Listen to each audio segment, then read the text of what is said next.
But a lot of losses. They have a lot of losses in economy and people, and I think this is a very important moment. And I wanted to thank you, Mr. President, after our phone calls.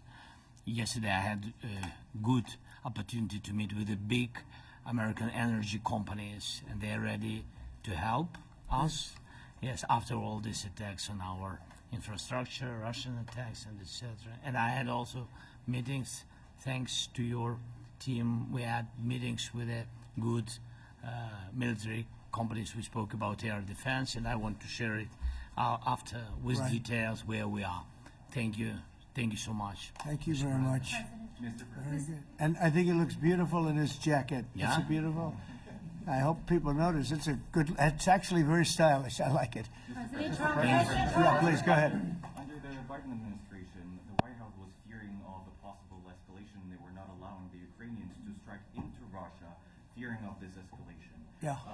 Would your administration allow Ukrainians to strike deep into Russia? We're going to stop be it? talking about that. That's something we'll be talking about. You're right. It's an escalation, but we'll be talking about that. Mr. President. Will President Zelenskyy join you in Hungary to meet President Putin? Because it's a leader that we like. We like Viktor Orban. He likes him. I like him. It's a country that's a safe country. Done a very good job. He's been a very good leader in the sense of running his country. He doesn't have a lot of the problems that other countries have. And so we've decided that we'll be going to be with Viktor Orban, and he will, I think he'll be a very good host. President Trump. President Trump. President Trump. Right here. It's in President Trump. Hungary, yeah. Will Zelenskyy We're join doing you Hungary, yeah. With Putin? Is it a trilateral meeting, or is it just you and Putin? To be determined, but I would say most likely it's going to be a double meeting. It'll be a double meeting, but we will have the president, Zelenskyy, in touch. There's a lot of bad blood with the two presidents, and I'm not speaking out of turn when I say it. It's a very difficult situation. You know, we just settled the war, and after thousands of years, I guess. People say anywhere from 500 to 3,000 years, and I was in rooms, as you saw, because you were with me, a lot of you were with me last week, with leaders that didn't like each other, but they were able to get along. These two leaders do not like each other, and we want to make it comfortable for everybody. So one way or the other, we'll be involved in threes, but it may be separated. President Trump. Mr. President. President Trump. Was he what? What if President Where are you Putin- from? From Ukraine. You actually had a Okay, conversation good. with me Good, in yeah. The Hague. What if President Putin doesn't agree to peace in Hungary? What do you do then? Do you have Well, let's steps see what planned for happens. that? I mean, you know, what if? I think he will. I think that President Putin wants to end the war, or I wouldn't be talking this way. I think he wants to end the war. I spoke to him yesterday for 2.5 hours. We went through a lot of details. He wants to get it ended. I think that President Zelenskyy wants to get it ended. Now we have to get it done. President Trump. Kara Castro-Noble from Lindell TV. And although I love asking you questions, today my question is for President Zelenskyy Sure. of Ukraine. Go ahead, please. Thank you. Our President Zelenskyy, President Trump, just brokered a peace deal in the Middle East that all Americans, both sides of the aisle, are very proud of. But to meet that deal, both sides had to make concessions. Our president has stuck out his neck in many ways to make a peace deal for your war as well. What specific concessions are you willing to make to end this war with Russia? Will you give up joining NATO? Americans have foreign war fatigue, and our president, as he said, we need our tomahawks too. To me. Yes, you, Okay. President Zelenskyy. Thank you What very much. concessions will you That's some question, right? So many Thank questions you. in one. Thank you very much for your question. First of all, I think we need to sit and speak. The second point, we need ceasefire. Even now, you see in the Middle East, it's very difficult to hold ceasefire. Everywhere, in every war, it's very difficult. We want peace. Putin doesn't want. That's why we need pressure on him. We will speak with President today what we need. We understand what we need to push Putin to negotiation table. And as I said previously, so we are ready to speak in any kind of format, bilateral, trilateral, doesn't matter, just peace. This is important. And we don't speak about NATO or NATO. For Ukrainians, it's very important. Of course, it's our decisions of allies to decide where we are. But are you willing to get Yes, into a but the NATO? most important thing for people in Ukraine, which are under each day's attacks, to have really strong security guarantees. NATO is the best, but weapon is very important. Allies on our side is very important, and between us, for us, bilateral security guarantees between me and President Trump is very important. I don't know, we didn't speak with details about it, but this is the most important document because United States is very strong. Sir, President Trump, you are the middleman right now, hoping to end this conflict. Who is doing a better job negotiating, President Zelenskyy or President Putin? I think they're both doing a great job in that sense. We have to get it done. We've got to take some of the hatred of each other. You know, they don't like each other. I say that in front of President Zelenskyy, but I say it in front of President Putin too. They have tremendous bad blood. It's really is what is holding up, I think, a settlement. I think we're going to get it done, and we have to make it long-lasting. As I said in the Middle East, everlasting, right? Everlasting. And the Middle East is a much more complicated situation. You know, we had 59 countries involved, and every one of them agreed. And it's sort of amazing. Most people didn't think that was doable. This is going to be something I really believe that's going to get done. I had a very good talk yesterday with President Putin. I think he wants to get it done. And President Peter? Zelenskyy, right behind you. When we were in Israel with President Trump earlier in the week, we heard a lot about the difference in diplomacy between President Trump and President Joe Biden before him. What do you see as the biggest difference in diplomacy between President Trump and President Biden? President Trump has a big chance now to finish this war. President Biden now is not the president, so he doesn't have a chance to finish this war.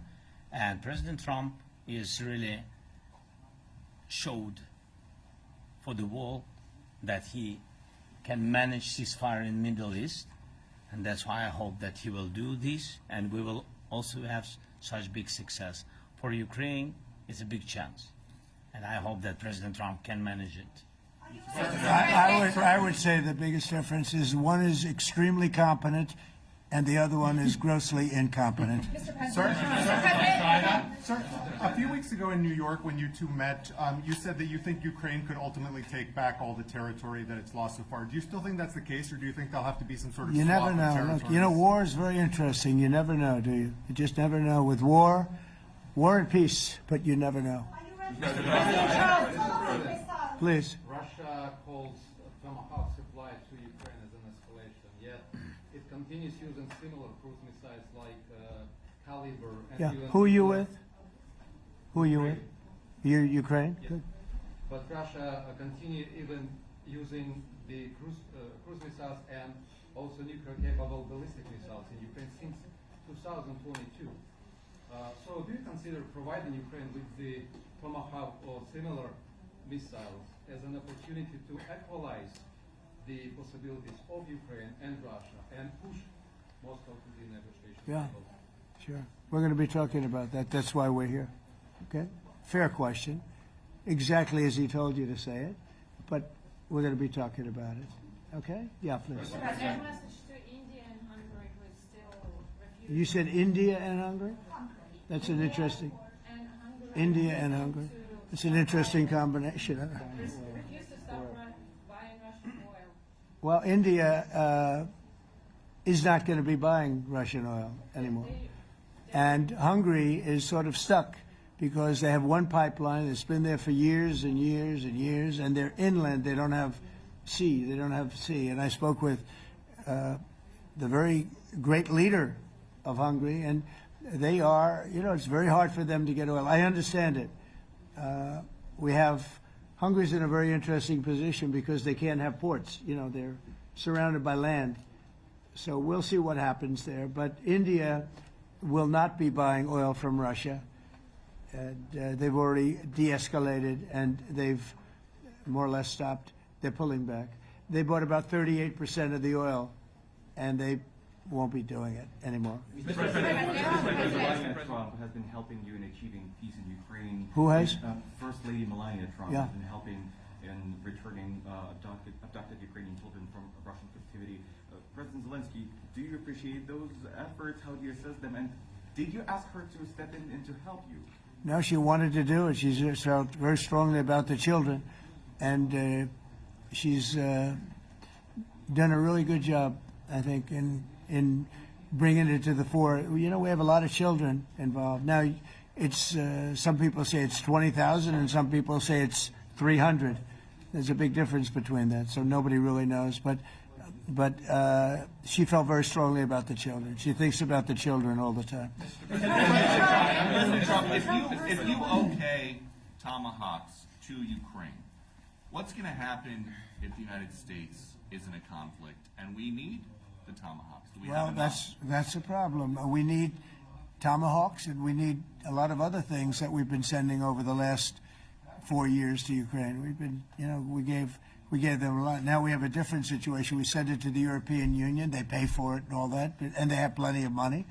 But it's beyond the money. You know, we need tomahawks, and we need a lot of other weapons that we're sending to Ukraine. One of the reasons we want to get this war over is exactly that. It's not easy for us to give. You're talking about massive numbers of very powerful weapons. So that's one of the things we'll be talking about. Hopefully they won't need it. Hopefully we'll be able to get the war over with without thinking about tomahawks. I think we're fairly close to that. Yeah, go ahead. Can I say, Yeah, please. just to understand. So for today, of course, we want to finish this war, but the war is another technological war. You don't use just tomahawks. If you want to target a military goal, you need thousands of drones. It goes together with such missiles. Ukraine has such thousands of our production drones, but we don't have tomahawks. That's why we need tomahawks. But United States is a very strong production, and the United States has tomahawks and other missiles, very strong missiles. But they can have our thousands of drones. That's why where we can work together, where we can strengthen American production. And so just so that I understand, so you're suggesting kind of a trade.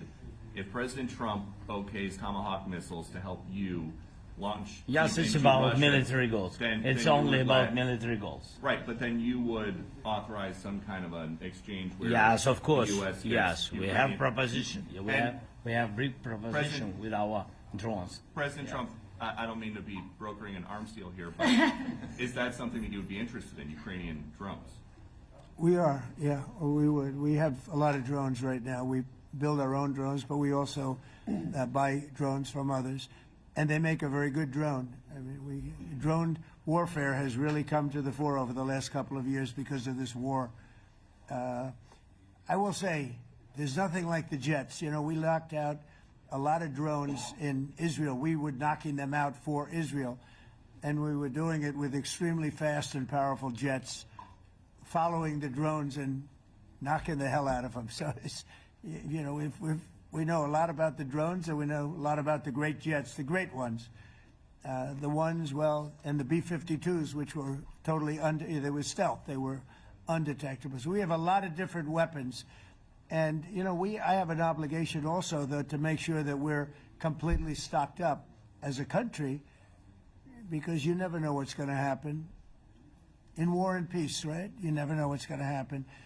So we're going to be talking about tomahawks, and would much rather have them not need tomahawks. Would much rather have the war be over, to be honest, because, you know, we're in it to get the war over. We're selling a lot of different types of weapon, as you know, to the European Union. We're not in it for that. We're in it to get it over. We're losing thousands of people a week, thousands of people, Russian, Ukrainian, and mostly soldiers. I mean, mostly soldiers.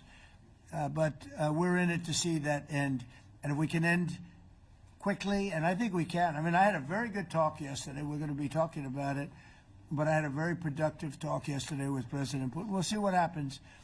But the war in the Middle East was far more complicated. We got that one done, and I think we have a good chance. I think President Zelenskyy wants it done, and I think President Putin wants it done. Now all they have to do is get along a little bit. Can you give us an update on the trade negotiations with China or from last Secretary Becker? Yeah, I will, and I'm going to let Scott do that. But I think we're doing very well. I think we're getting along with China. China would like to have something. As of this moment, we'll be meeting in a couple of weeks. We'll be meeting in South Korea. You think Myself, go forward? I think so. It looks like it's going forward. I think so. They want to meet. We like to meet. I have a very good relationship with President Xi, and we're going to see what happens. But, you know, for years we were taken advantage of by China very badly. We were losing hundreds of billions of dollars a year to China. We really built their military, if you think about it. The kind of money that presidents allowed to be lost to China was just insane. And then when I came into office, as you know, I put very severe tariffs. So we took in hundreds of billions of dollars in my first term from China. Biden let that go because it was so much. He let it continue, but he gave all sorts of exceptions. And by the time you looked at it, Scott, I would say it wasn't the same thing. He would give an exception for anything. If you got up and went out to dinner, he'd give you an exception.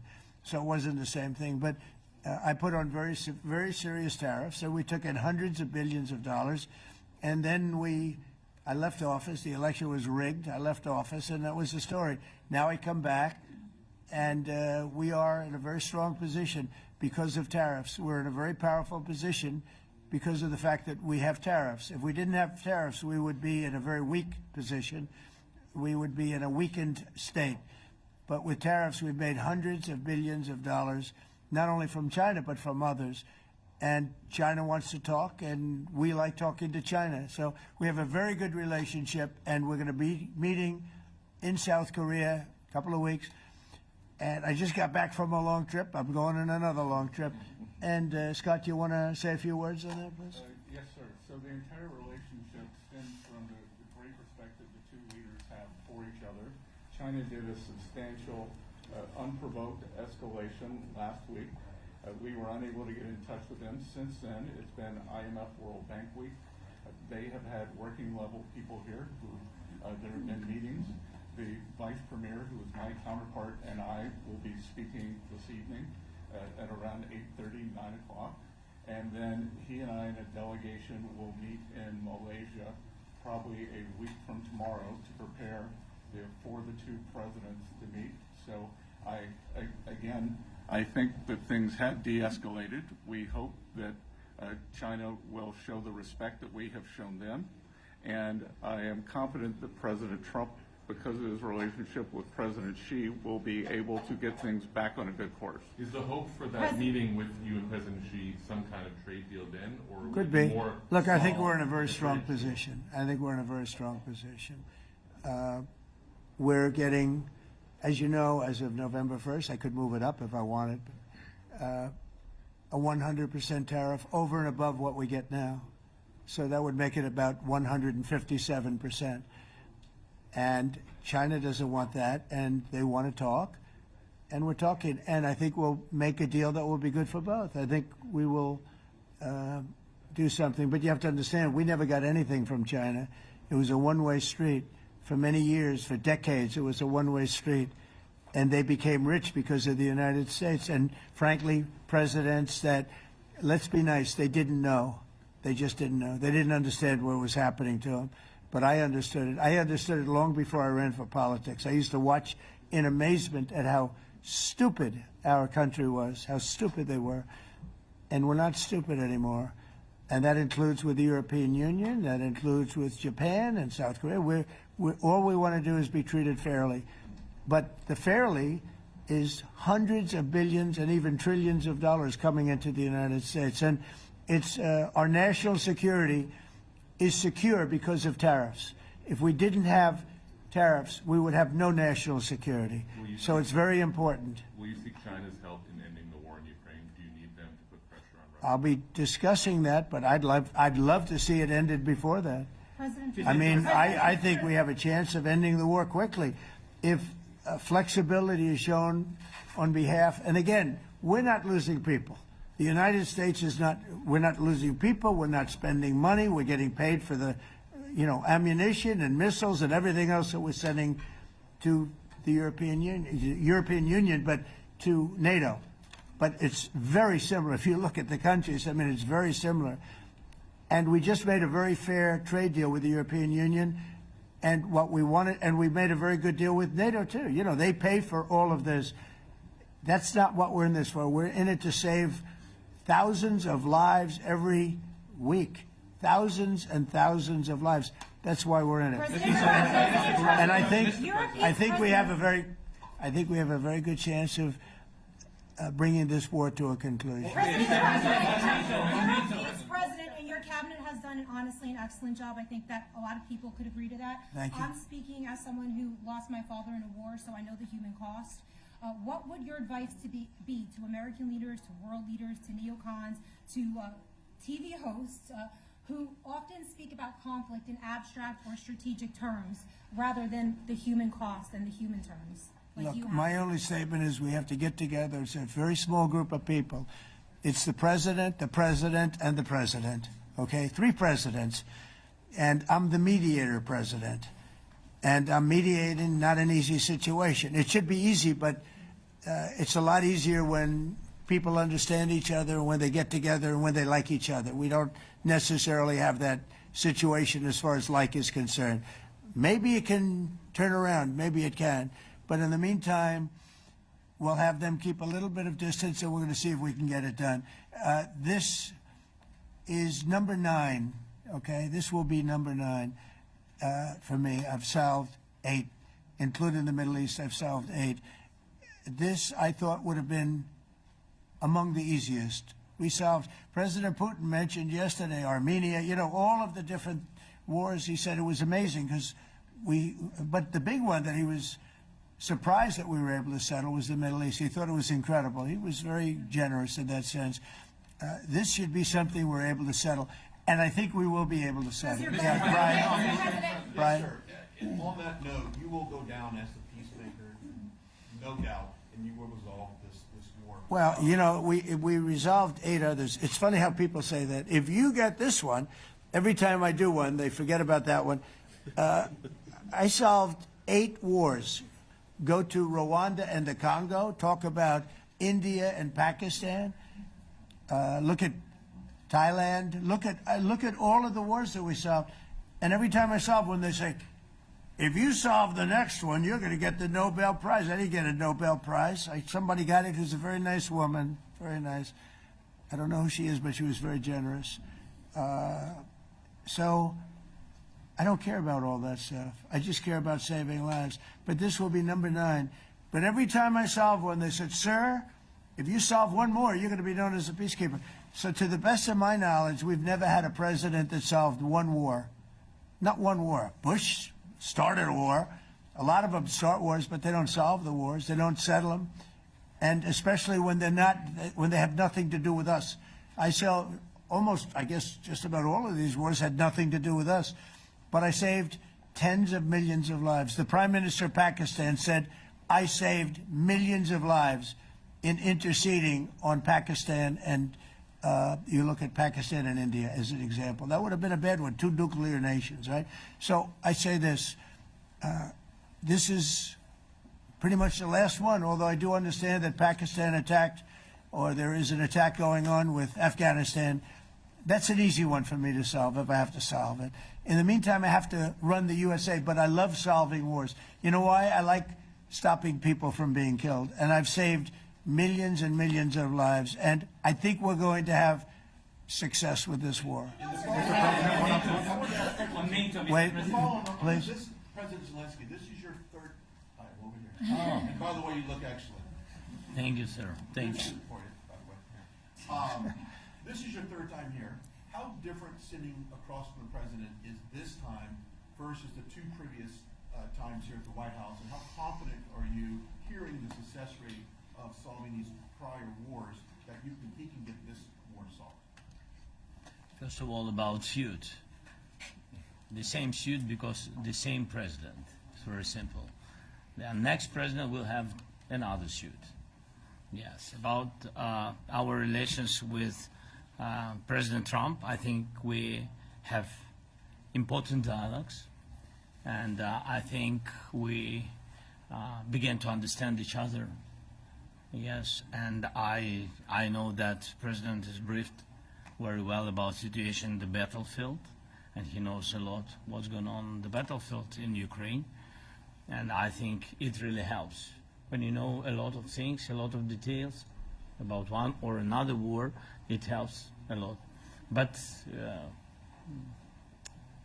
we are still in war, and I hope Mr. President, on NATO, we can manage. you have been clear It's that there are some important. countries that are not meeting their commitment. You pointed out Spain. They said that it's impossible. No, for Spain them- has not come through. No, Spain has not been loyal to NATO. Spain has been, they're the only one. Everyone went up to, as you know, I mean, you were at 2% and they all went up to 5%, but Spain disagreed with that. I think Spain should be reprimanded for that. I think it's very bad that they did that, but that's up to them. That's up to NATO and Spain. From your options, they cannot be expelled from NATO. Can they or not? They cannot, according to the treaty, but they also claim that they are protected by the European Union umbrella for trade. Well, the other people, many of the other countries are in the European Union too. They're not complaining, right? President, I tell you that Putin is serious. That's of interest. Mr. They're President, protected by. Yeah, please go ahead. Thank you, Mr. President. Do you think you can carry the momentum from the Middle East deal over to this deal? And if I do. So, how does that move the needle? Yeah, I do. I think we carry a lot of momentum, a lot of credibility. Getting Middle East done was very important. Nobody thought it could be done. That was one nobody thought could be done, and we got it done. And a lot of that was the big hit that we put on Iran with respect to the nuclear. They took that was an unbelievable military maneuver, the B-2s, and many other planes involved, by the way, but the B-2s. Yeah, I think nobody expected that to happen, and you know we had 59 countries involved, and these were countries very diverse. You had Arab, Muslim, Jewish. You had every country, Christian. You had every country, and many countries involved, and we got that done. And we got it done pretty swiftly after we set the table properly. We had to set the table properly. This should be one that we get done. And I think the table is set properly here now, too. And it'll be a great honor. It'll be a great honor to get it done. And the Ukrainian people are great, and the Russian people are great. And obviously they have much in common, as we understand. They have a lot in common. So it'll be a great honor to get it done. Yeah. On Venezuela, there are survivors from your latest boat strike. What happens to those survivors? Well, I'll ask Marco to discuss that possibly. Yeah, it's well known there's an ongoing narco-terrorist operation the United States has been conducting. As far as details of any recent strikes, we're not prepared here to announce all those details, but you'll get that information here very shortly. And how are there survivors when these are meant to be lethal attacks? Yeah, again, I mean, we're undertaking these operations against narco-terrorists. That's what these are. These are terrorists. Let's be clear. And but as far as the details of any recent operations, when we are prepared to announce those, we will, as the president has consistently done. So you may get something on that later today. Let me ask you, that was in a submarine, right? It was. We attacked a submarine, and that was a drug-carrying submarine built specifically for the transportation of massive amounts of drugs. Just so you understand, this was not an innocent group of people. I don't know too many people that have submarines, and that was an attack on a drug-carrying, loaded-up submarine. Yeah. On Putin, is it your belief, as Mr. Zelenskyy said yesterday, that the threat of tomahawks and costs, as Secretary Hicks had put it, is that bringing him to the table, the fact that it's kind of a carrot and stick? I don't know what's bringing him to. I think he wants to make a deal. That's all. I can't tell you what's bringing him. Sure, that's the threat of that is good, but the threat of that is always there. Tomahawks are very dangerous weapons. They're incredible weapons. If you like warfare. It's one of the most accurate. You know, we hit 30 Tomahawks in Iran after the B-2s did their damage. We sort of gave it a little capper with 30 Tomahawks from a submarine, quite far away actually. But they're an amazing weapon. They're a very powerful weapon, but they're a very dangerous weapon, and it could mean big, escalation. It could mean a lot of bad things can happen. Tomahawks are a big deal, but one thing I have to say, we want Tomahawks also. We don't want to be giving away things that we need to protect our country.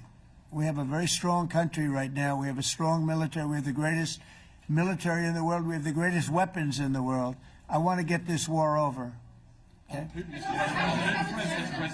Putin-Trump tunnel to connect Russia and Alaska. Are you interested? I just heard about it. A tunnel from Russia to Alaska. I just heard about that one. That's an interesting one. We'll have to think about that. I hadn't heard that. We just did a nice road in Alaska that's going to get us to a lot of minerals, and we have a piece of it, a good piece of the ownership because of the fact we made it possible. But this came up yesterday, a tunnel from Russia to Alaska. That's an interesting. What do you think of that, Mr. President? Do you have any ideas? How do you like that idea? I'm not happy with this. I don't think you're going to like it. I don't think he liked it. I don't think he liked it. President Trump, do you think that Vladimir Putin, do you think that Putin is your gut instinct? Well, we had a senator that wanted, remember, from Hawaii, she wanted a tunnel from the mainland to Hawaii, and she said, well, we can't do that, so we're going to build a railroad to Hawaii. Do you remember? She's a current sitting senator, a Democrat. She wants a railroad to go to Hawaii, right? You know who that is, right? She's another beauty. President Trump, your gut instinct. Yeah, please. On your meeting with Putin, aren't you concerned that maybe the Russian president is trying to buy himself more time? Yeah, I am, but, you know, I've been played all my life by the best of them, and I came out really well, so it's possible, yeah, a little time. Is your gut It's instinct all right. But I think that I'm pretty good at this stuff. I think that he wants to make a deal. I made 8 of them. I'm going to make a 9th. I think he wants to make a deal. Well, I think that he should have won the war in a week. Yeah, I do think. And if we didn't give the anti-tank missiles, as you know, the javelins they call them, they got stuck in the mud. They would have been in Kiev very quickly. They were heading to Kiev. So, you know, in war, you have a lot of luck, too. You know, weather has won war, and the cold and the heat and all things take place in war. But that was a very interesting moment when the tanks started rolling and some brilliant general said, let's go through the mud instead of going down the highway, right? So they got a little bit lucky. But you know where they really got lucky? I gave javelins. That wasn't given by Barack Hussein Obama. He gave them sheets. You know, there's a statement. Obama gave them sheets, and I gave them the javelins. And the javelins are a devastating weapon. And that wasn't given by Obama. That was given by, because at the time it was Obama. That was given by me. So it was like one of those things. And you had hundreds of them. They're a devastating weapon. We have a lot of devastating weapons. I'd rather not use them. But that was a big moment. You know, when the tanks got stuck, they got stuck. And call it luck or call it talent. I'm not sure what you'd call it, but it was a big moment in time. Do you think Democrats will give you credit? Do you think Democrats will give you credit when you finally end this war, like they did with the war in the Middle East? And I think right now the Democrats are really damaged, mentally damaged. They want to take $1.5 trillion with a T, $1 trillion and give it to people that invaded our country. They came into our country illegally from prisons, from mental institutions, gang members. They want to give them health care and take it away from our citizens. We're not going to do that. $1.5 trillion. They want to destroy. They want to destroy our health care system. We're not going to let that happen. Do you authorize CIA operations in Venezuela as part of? Well, I wouldn't say that, but Some interesting things are happening around the world, I'll say that. Mr. President, it has been reported that Maduro offered everything in his country, all the natural resources. He even recorded a message to you in English recently, offering mediation. What should we do in order to stop that? He has offered everything. He's offered everything. You're right. You know why? Because he doesn't want to fuck around with the United States. Thank you, everybody. Thank you, Thank press. you, Thank you, everybody. Thank you, guys. Thanks, guys. Let's go. Start moving. Thank you, guys. Let's go. Let's go. Thanks, guys. Thank you, press. Thank you, press. Thanks, President Trump. Thank you, Kim. Press. You go. Good job. Thank you, guys. Thank you, press. I don't know, Jonas, if you'd like.